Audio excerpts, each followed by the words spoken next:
reading The Kitchen Madonna by Rumor Godden.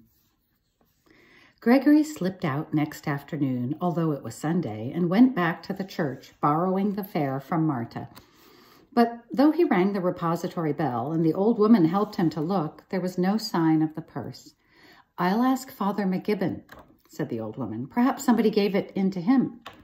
But no one had given it to the father. "There are so many people in on Sunday, I expect somebody picked it up and put it in the poor box," she said. "The poor box or their own pocket. Dear, dear, I am sorry." The church was empty between masses, and though Gregory had thought he could not bear to look at Our Lady of Czestochowa, he did. There she was on her pillar, serene above her candles, as if nothing had happened. "I can't make a picture of you now," Gregory told her. It was odd how much he minded this. "I can't make a picture. I have no money."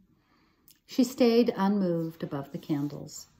Gregory and Janet loved to make Marta tell them stories about her home, that one-roomed house in her village on the outskirts of the little town of Ludinka by the big river. "Between river and forest," said Marta.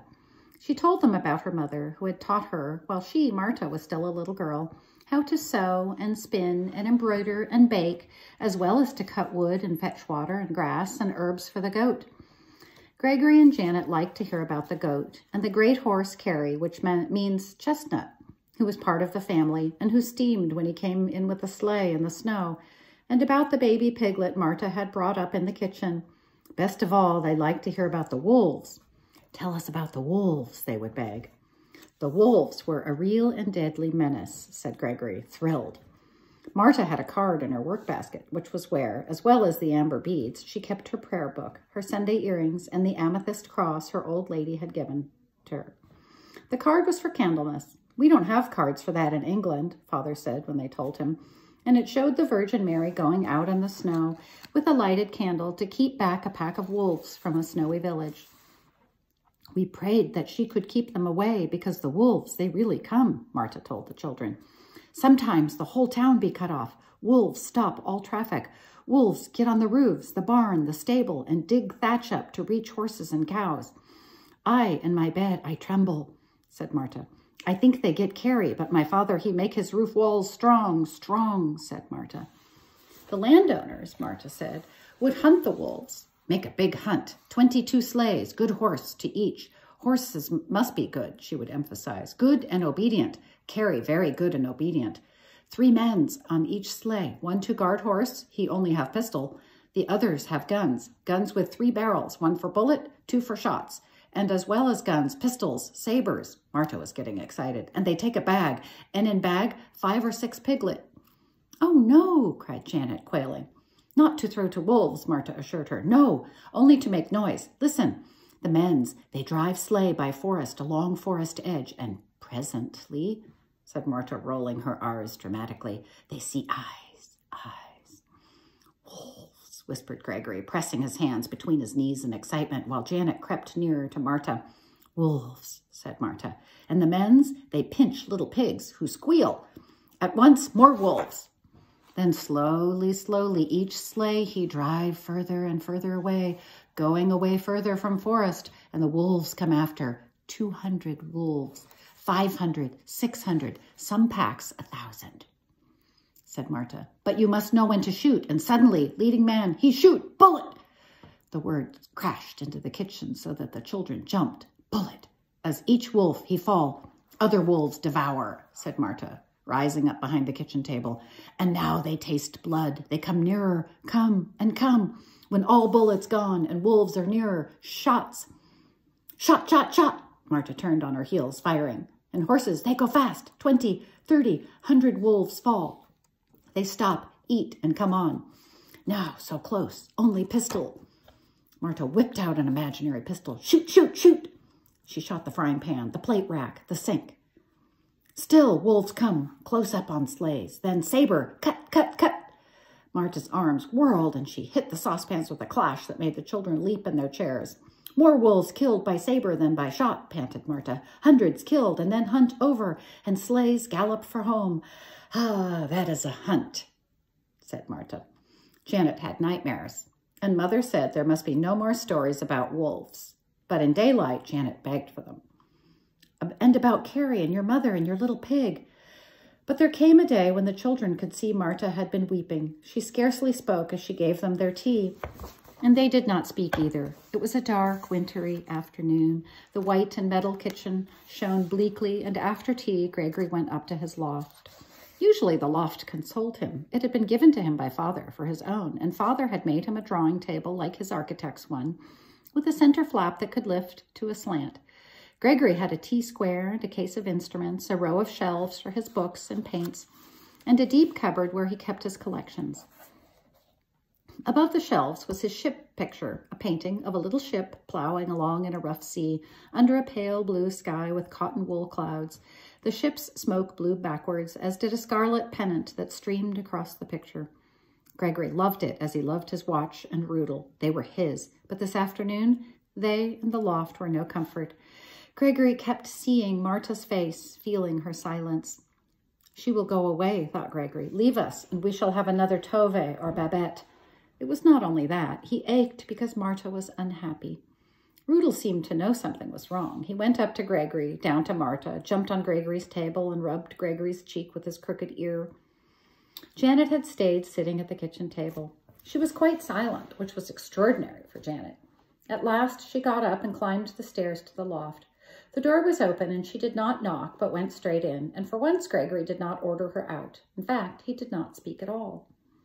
He was sitting at his table in the half-dark, his feet on the rungs of the chair, his elbows on his knees, his chin on his hands, hunched and staring. Before him on the table was the little glass lamp.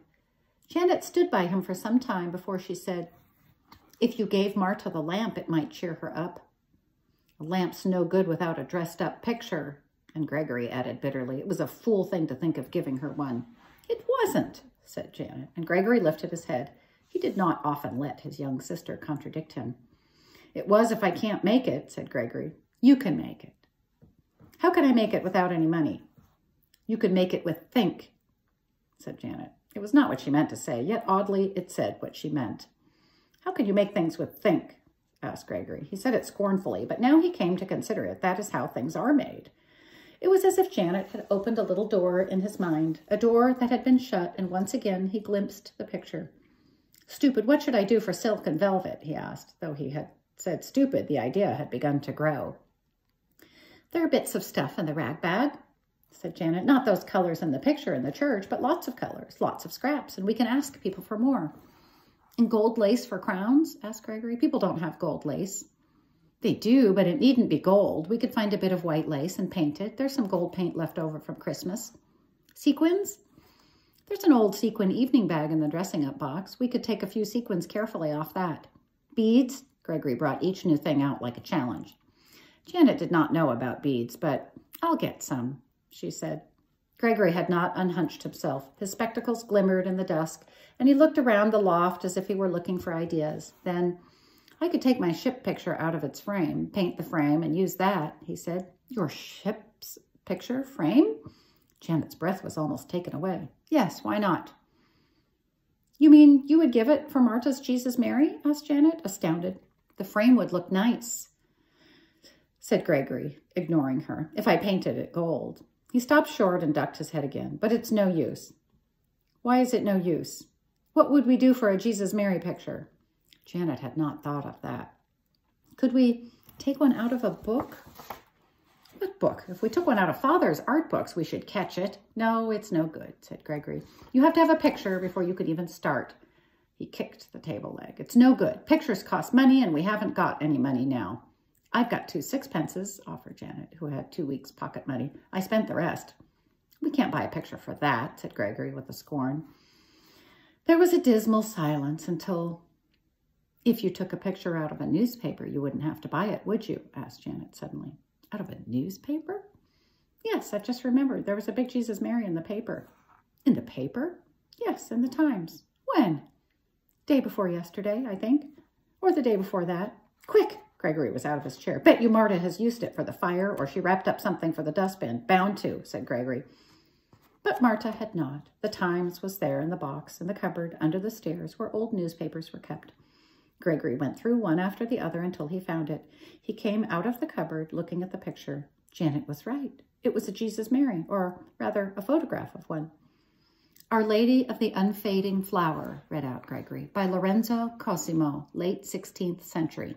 This rare painting has recently been cleaned and restored and is now back on view in the Tiepolo Gallery, Milan. Our Lady of the Unfading Flower. Gregory carried the newspaper back to the loft and snapped on the light as he explored the photograph. Was it big enough? Clear enough? Could it be cut out? To his eyes, it was prettier than Our Lady of Czestochowa. The mother was plumper, softer, wearing a long veil. The child in her arms was laughing. Does it matter that he's naked? Asked Janet. We can make him a robe. He's pretty, said Janet, touching his face with her fingers. I like him. The flower was a tall one, a sort of lily, said Janet. It stood at the side of the picture, as if it were growing in the air. The picture was clear and not too small for Gregory's unaccustomed hands to dress, and the figures were easy to cut out, but a newspaper, said Gregory. It was a sad come-down from his vision of jewels and glitter. But if you stick it on cardboard and paint the faces and cover up the dresses up, how will anyone know it's newspaper? Argued Janet. I should have to use very dry paint, said Gregory. You have your paints and the Christmas gold paint. We can get scraps of cloth and sequins. All you have to do is buy glue, and I can lend you my 6pence for that, said Janet. Gregory did not answer, but with his scissors, he cut the picture from the newspaper, laid it on the table, and studied it again. Janet would have rushed to get some scraps and started straight away on cutting out and sticking, but Gregory took his time. Presently, he raised the center flap of his table, pinned the cutout picture on the slant, but to Janet's annoyance, he went on gazing at the Madonna. At last he said, I shall need some stiff white paper, tracing paper, and a carbon. Why? Asked Janet. She could not see what paper, white, or tracing, and carbons had to do with sticking on robes and crowns. Why? Don't talk so much. Go and get them, was all Gregory would say. Janet was used to being transformed into an office boy. She found the tracing paper and drawing pins on Gregory's shelves, and while he was pinning a sheet of tracing paper over the picture, she went downstairs to find the stiff white paper. Is this stiff enough? She asked when she came back. It's a bit of Mother's cartridge paper. She let me have it. But why do you want it? Why? Quiet, growled Gregory. It was not easy to trace the dark newspaper photograph, but slowly, inch by inch, Gregory succeeded in finding the outlines of the two figures, of their faces and hands, of veil and robes and hair, while Janet watched, fascinated. Once again, Gregory did not order her out. He only said, Don't breathe down my neck. Soon, she was sent for the typewriter carbon. There were plenty in Father's and Mother's workrooms. An old one will do if it's not too smudgy, said Gregory. Janet found one in the wastepaper basket. Fortunately, no one had crinkled it up, and when she brought it, Gregory lifted the picture to one side, then carefully pinned the stiff white paper, the carbon, and the tracing paper onto the board and went over his traced lines with a thick pencil. When he lifted the tracing and carbon away, there, to Janet's admiration, was the picture's outline in thick blue lines on the white paper, mother, child, veil, cloak, and all. But they haven't crowns, said Janet. We'll make them crowns, said Gregory. He studied the blue and white shapes, then slowly, meticulously began to cut them up. Cut them up? Asked Janet, bewildered. Why? But Gregory did not answer, only continued to cut the shape of the background of the mother. Then he cut off the outline of her veil and her cloak, and around the child's figure cut a flat, stiff robe. They fitted together on the table like pieces of a puzzle. But what are they for? Asked Janet, and this time Gregory did answer. They are my templates, he said. Templates?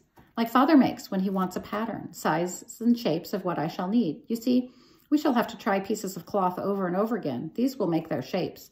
Now I need a piece of cardboard, said Gregory, to fit the frame. Use the cardboard at the back of the ship picture, suggested Janet. It was accepted by both of them that the ship picture was to be used, sacrificed for its frame, but it was bedtime before they could do any more.